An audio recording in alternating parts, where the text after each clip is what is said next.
how do you help somebody manage their anxiety? And there was kind of this preconceived notion that the anxiety was not a doubt.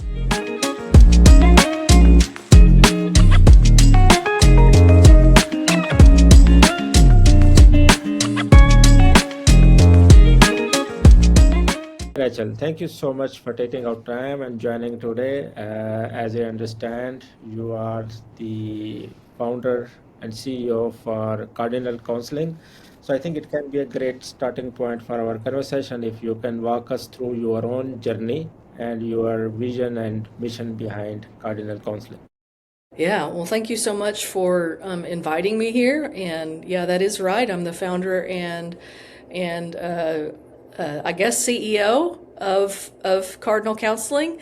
As you can tell from my hesitation there, I'm still getting comfortable with that role, and it is definitely part of my journey that for many years, I was never really somebody who saw myself as an entrepreneur or as a chief executive.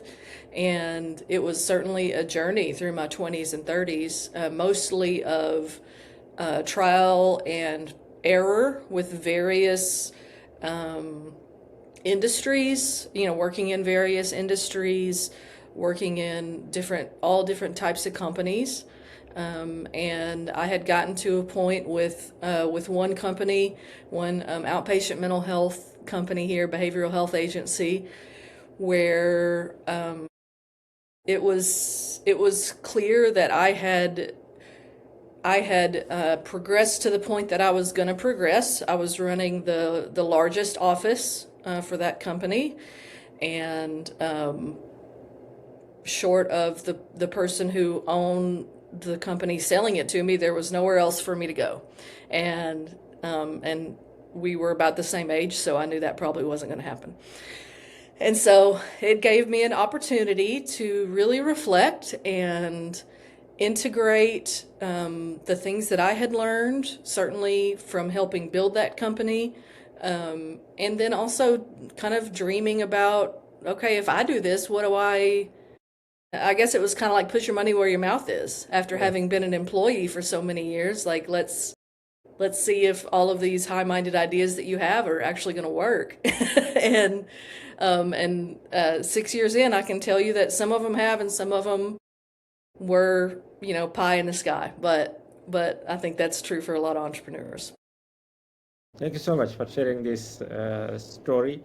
And I want to ask you, because I think there are a wide spectrum of services that Cardinal Counseling is offering. For our listeners, if you have to explain what those services are, I think it would be great. Yeah, absolutely. I'd love to. So we are an outpatient clinic. We offer all modalities of therapy and counseling, all ages, individuals, couples, families. We run therapy groups once or twice a year to good effect. We also offer neurofeedback services, which is pretty cool, and a very well documented, well reviewed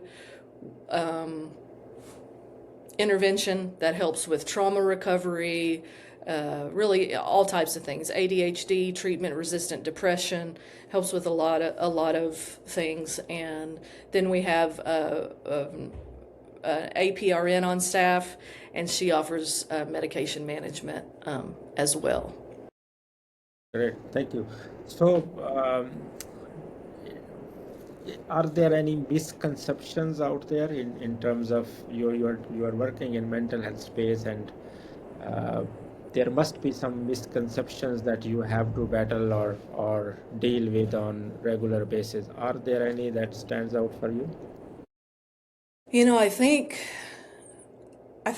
when it comes to clients, and I'll just talk about, clients and prospective clients, is that there is still, at least here in Arkansas, there is still among some folks, there is a misconception that things need to get really, really, really, really bad before you reach out for therapy.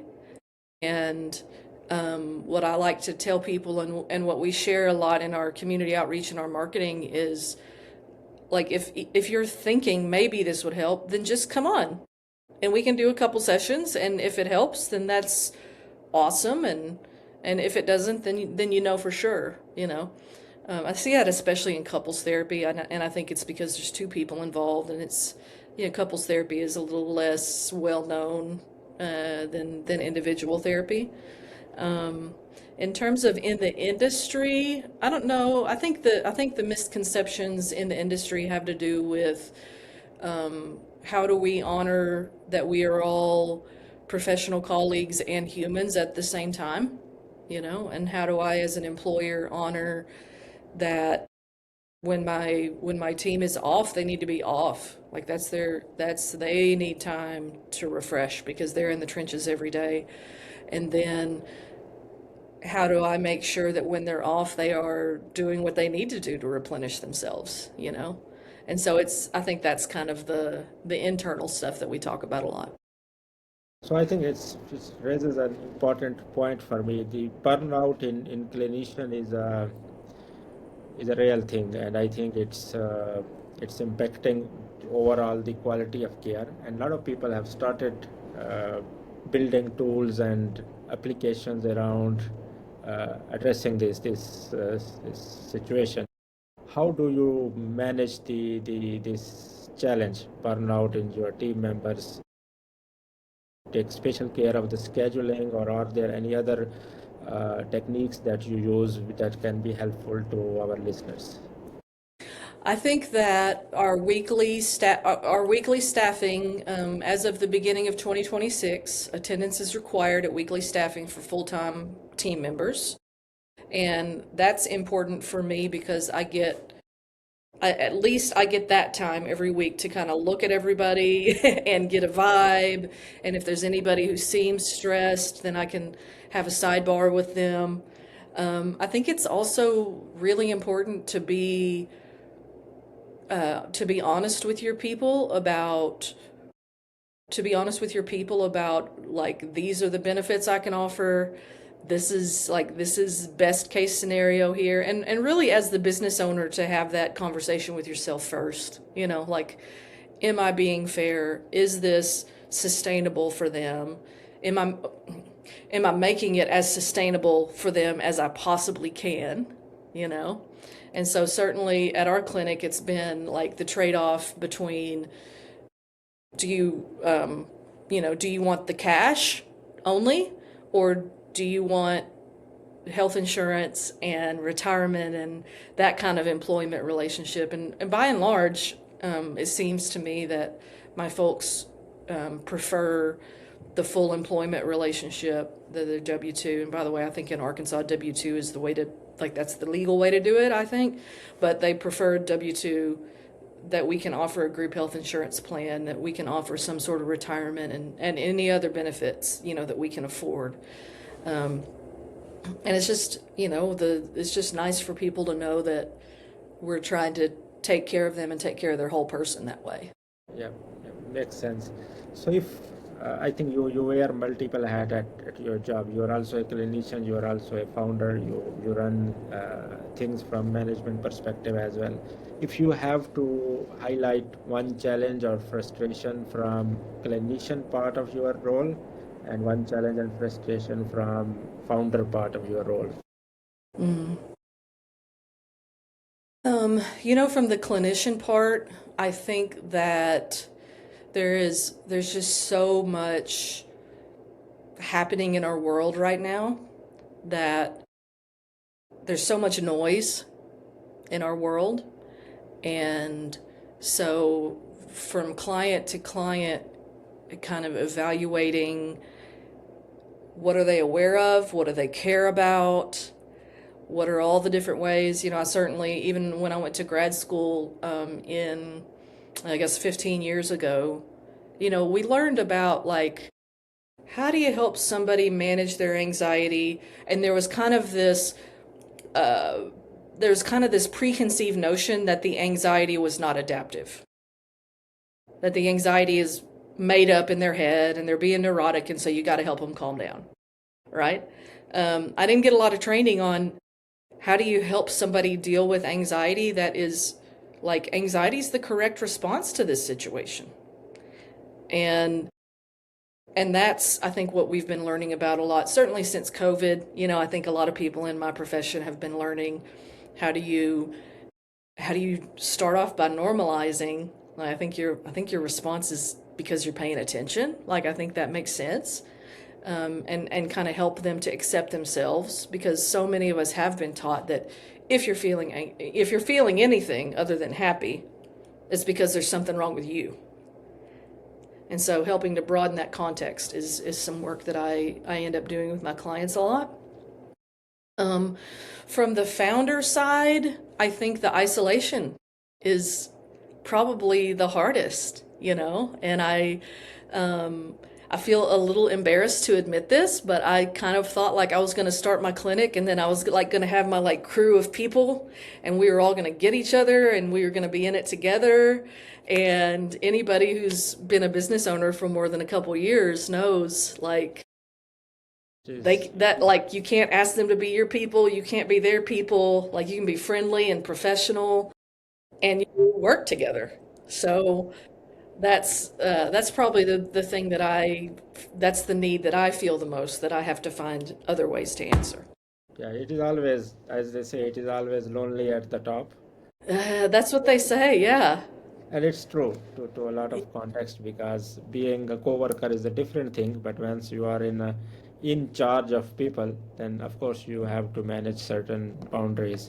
So it totally resonates. So we were talking about COVID, and during COVID, the big transformation happened that a lot of practices started using virtual care more and more. Even some went 100% with virtual care as well. So, what is the model for Cardinal Counseling at the moment? Do you have in-person virtual care or hybrid? I mean, both. We do both. We offer in-person therapy and telehealth. It seems that most of our clients right now are local to us. They're local to Central Arkansas and prefer in-person sessions. But it's nice for them to know that every once in a while, if they need a telehealth session on their lunch break, they can do that. We do have a small percentage of people who prefer telehealth for reasons of travel. Travel's difficult for them, or those sorts of things. It was not difficult coming out of telehealth only delivery. Everyone was ready, and the hard part was just knowing when to do it. When it felt safe enough to do it was the sticky part. Yeah, we do probably, I think, about 80% of our sessions are in person, and about 20% are telehealth. Sounds great. So, when we talk to founders in mental health space, there are two school of thoughts. That's what at least we observed. One school of thought really is depending more and more on technology, especially like if they have virtual sessions, they are using technology to extract additional level of insight. For example, when they're talking to patients and they have an AI tool working in the background, that AI tool is typically using some of the intelligence to extract insight. For example, the AI tool is doing analysis on the sentiments of the patients, or facial expressions, or the tone of their voice, and it's giving a little bit more details to clinician. Once they conclude the session, they have additional layer of information available, and they look at that and they see if they missed anything worth considering. And there is another school of thought in which founders and clinicians are very skeptical of using technology and AI, mainly because of the privacy and data security concerns. On which side you stand, if I may ask? Yeah. So when it comes to the therapy room itself and the things that happen in the therapy room, at Cardinal, we are pretty conservative with the use of AI. I don't know if I would use the word skeptical. Honestly, I would use the word informed. And so when it comes to what's happening in the therapy room, that we exercise extreme caution. As a founder slash entrepreneur slash small business owner who has to wear a bunch of different hats, I love AI. Like, I can use AI to make a marketing plan. I can use AI and just kind of like brain dump what I think an SOP is going to be. And then the AI can talk with me back and forth and help me refine those things. So I think for me, I've been using it to do the things that don't come naturally to me and that I don't currently have a big knowledge base on. I am But when it comes to the therapy room, yeah, I'm the kind of person that's like, I just sense that when a client's in the room, they really want that undiluted connection with with another human. They or want slash need that undiluted connection with another human. And I know that if I was using an AI note taking tool, that I would have to disclose that to them and get their consent for that. And so we don't even broach the conversation because we feel like when people show up to the therapy room, they want that. It's just you and me in here, Yes. which is so rare in our world anymore. It's so important and so precious as well. But I believe that probably all of us will agree that AI can be safe to use on administrative and operational side of uh, healthcare businesses. For example, scheduling appointments, sending automatic reminders to patients, because that's what we came to know that by using AI for scheduling appointments, sending reminders, actually the no-show percentage has reduced quite effectively. Yeah. And likewise, I'm not sure if you are already using or not for patient engagement. For example, there are practices and clinics who send different sort of materials to their patients to read, or some exercises to go through, or recommend them, like for example, just keep doing journaling or things like that. And AI is really helping them automate all those reminders and communication. Do you have something like that, a patient engagement tool in place, or is it something you would be open to adopting in any time in future? Yeah, we do use some of that, and I really enjoy it.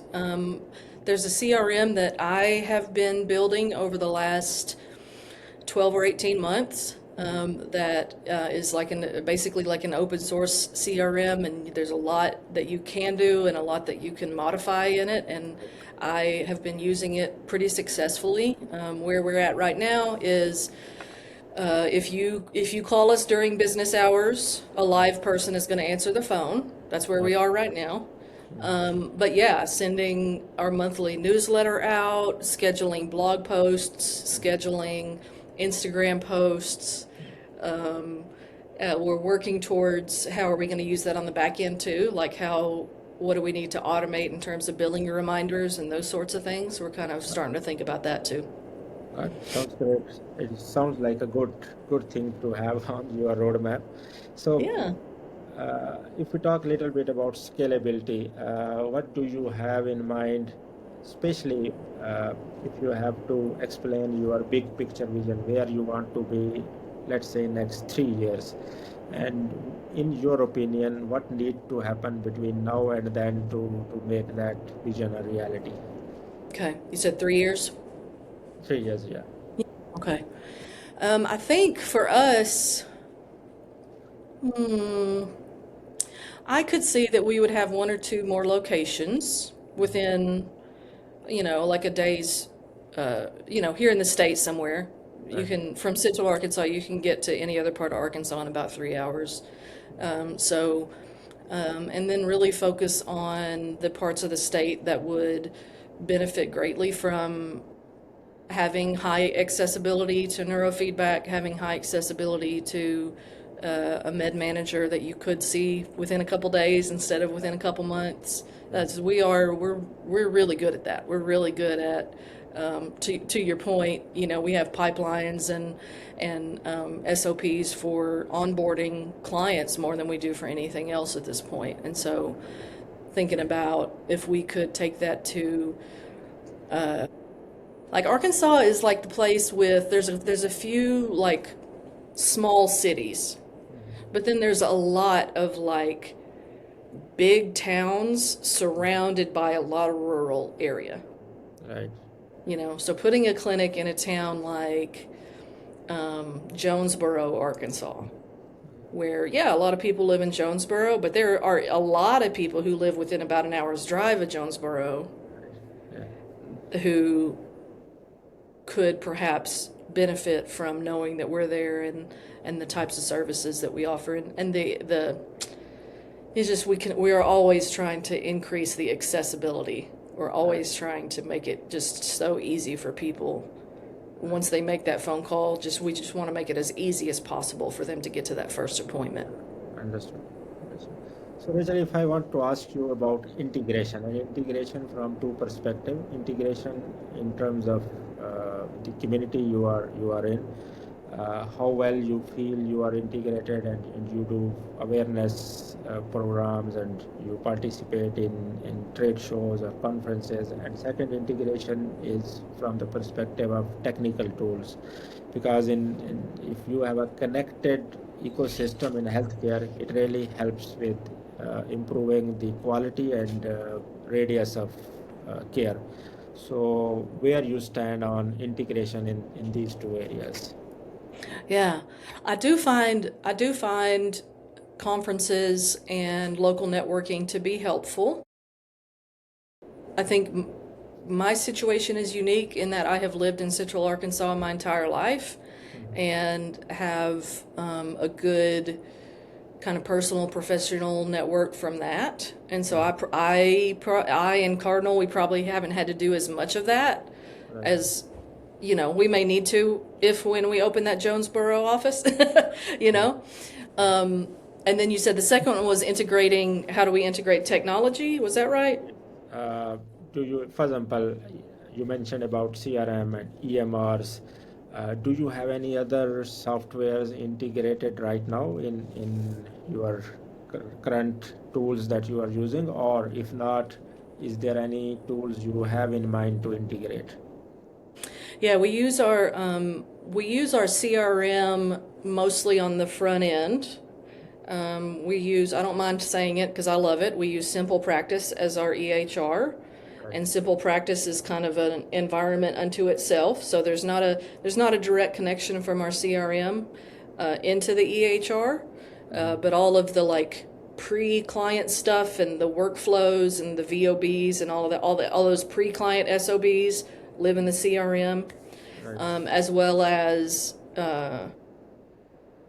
internal admin back office stuff. We Right. manage a lot of that with workflows and tasks and reminders in the CRM. Patient care, because of the way Simple Practice is built, patient care lives in Simple Practice. Got it. Got it. Thank you. So, an important question from my perspective, because I love this area. Whenever we hire someone as part of our team, we typically look at their credentials, their resume. We talk to them for half an hour, and of course, during that time, most of the time, candidates are at their best behavior. But when we Yeah. onboard folks into our organizations, then the real test begins. So I want to learn from you, what is your go-to practices or go-to techniques to make sure that the people you are onboarding gel well into the company culture, organization culture, or they truly understand your core values. What are the practices or approaches you use to take care of this? Yeah. So there's two things that we have in our interview process that we have added after the first couple years of maybe me being a little too quick to hire. That's been a note for me, is like, be slow to hire. It's okay. Like, you're gonna be okay. They're gonna be okay. You can take a breath. Right. And then the two other things that we've added in is I offer to let the interviewee speak with an employee of the company, Right. and I disclose to them this is a two-way conversation. Like, but if there are things that you want to have a conversation with somebody who actually works here, who is not the owner, Yeah. and I'm not going to be listening. Right. But I am going to ask my employee afterwards how the conversation went. So I just kind of open it up. Like, if you want to talk to someone and all of these beautiful things I'm telling you, you want to see how much of it's actually true, Right. this person, this employee has agreed to talk to you. Here's their name and number. You can call them or text them. So that's one thing that we add in. And then the stuff that it seems like the stuff that doesn't get covered in interviews so much, or perhaps because it's extremely nuanced, is cultural efficacy. And so something that we have also come up with is we have written a couple of, and I did this as a roundtable with a few of my really respected employees, a few of the really respected clinicians in my clinic, and we came up with a couple of basically case studies, completely made up, case studies, but like, here's the paragraph, this is the person, this is how the intake appointment went, what are you going to do next? Right. And then they come in and they do it in a word processing document on a computer that's not connected to the internet, or if they want to write, then they write. Then I take their response and I give that response, it's anonymous, but I give that response back to the committee who helped me make the thing first. Right. We have a rubric. I used to be a teacher. I was a teacher before I was a therapist. So like, it's like a written exam is what it is, And so then I give them the responses in the rubric and I say, how would you score this? And then I make the ultimate hiring decision. But it's been wonderful because it does give me a chance, and it gives the candidate a chance to say, oh, wow, okay, well, this is really important to Cardinal. And it kind of puts, I don't know if it on notice, but it just kind of like informs them that these are things that we really care about, Right. And it's not shallow and it's not flippant. We're going to be here and we're going to engage these conversations with fairness and rigor. Right. And I think the thing I love the most from your approach is that giving a candidate the same chance of identifying if the organization is right fit for them or not, because I think it's important. There's no, in my humble experience, there is no right or wrong candidate. We just have to see if that person is right fit for us, and likewise for them as well. Absolutely. So, one final question, and for our listeners, if somebody is thinking to start their own practice, and if you have to give them one advice, what that advice would be? My one advice is that people love to give free advice. So you just gotta make sure that who you're asking for advice is somebody you'd actually take it from, Right. and just kind of, because I think there are a lot of folks, especially in our field, there are a lot of folks who are trained to be consensus builders and trained to like put their feelers out and use their intuition and all those things. But like, if this person that you're talking to, do they have a life? Do they have a career that is attractive to you? And if they do, then yeah, ask that person for advice. Sure. But if not, and then certainly if you're not asking for their advice, you don't have to Got it. you don't have to internalize it. Right. Not all feedback is the same value. Yeah, totally makes sense. Thank you so much, Rachel. I really loved Of our course. conversation, and thank you for sharing your experience, insight, and I love the way you are passionate about mental health. And I Yeah. wish you and Cardinal all the best. And we are looking forward to getting your story out in the public. Oh, thank you so much for the opportunity. This has been so fun. Thank you.